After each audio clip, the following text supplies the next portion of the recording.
नए नए गाना देखने और सुनने के लिए हमारे YouTube चैनल अन्नू म्यूजिक दर्री कोरबा को सब्सक्राइब करें और न्यू अपडेट्स जानने के लिए बेल आइकन के बटन को क्लिक करें।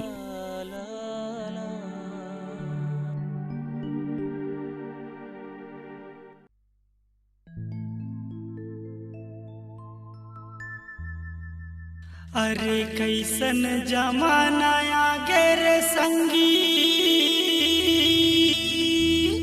जे मटूरी हजी से लगाए रे, सहल छोड़ के गवई माया के, सब टूरा लबैया बनाए रे।